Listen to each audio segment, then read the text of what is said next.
Lab 2, charge tapes continued. So here's a preview of the results for the lab.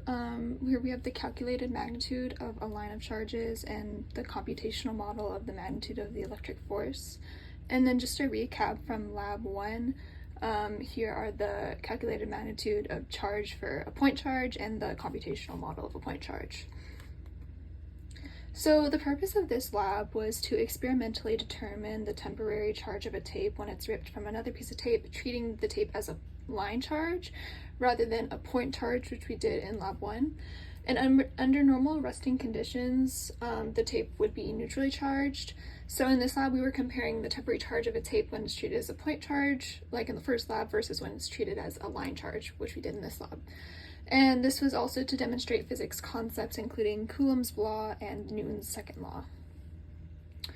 So a line charge versus a point charge. A point charge is when we treat the tape as a single charge, whereas a line charge, we treat the tape as several charges in a line. It's like what it sounds like. And then this lab used Coulomb's law and Newton's second law.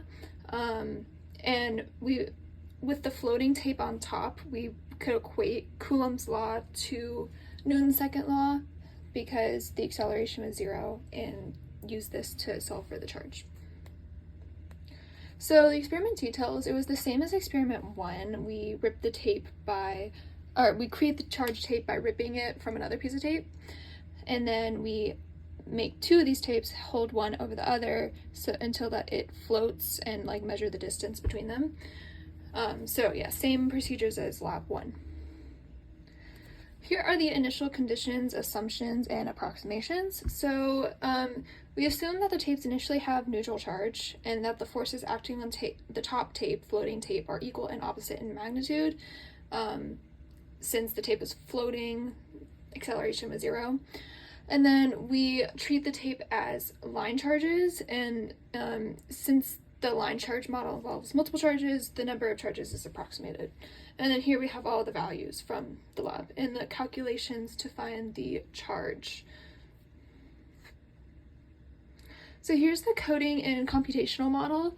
We can see in the first lines, first like 30-ish lines, it's similar to the last lab, but at line 43, we define a line charge rather than a point charge.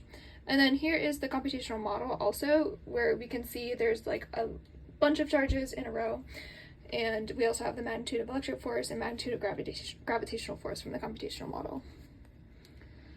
So, model versus experimental findings. From lab 1, we have the calculated magnitude of charge and the computational model of charge, and then from this lab, we have different calculated magnitude of the line charge and then the computational model of the magnitude of electric charge, and we can see that the calculated magnitude of the line charge is smaller than the calculated magnitude of a point charge. So what if you had modeled each of your tapes as a single point charge, as we did in the last lab? So this would represent the electric field of the tape as a single point, as we said, rather than taking into account the full distribution of charges. This would be more useful when representing the electric field from far away. However, it may be less accurate given the length of the tape, because it assumes the size of the charge is insignificant compared to the distance of observation. And so because of this, it would likely give us a larger magnitude. Why do these values differ, and which one is more likely to be closer to the real value? So the values differ. As we said before, the point charge was bigger than the line charge. This is because when charge is distributed over a line, it's generally further away from the point than the point charge, so it reduces the magnitude of the field. And there could also be cancellation of vectors when adding to get the net field.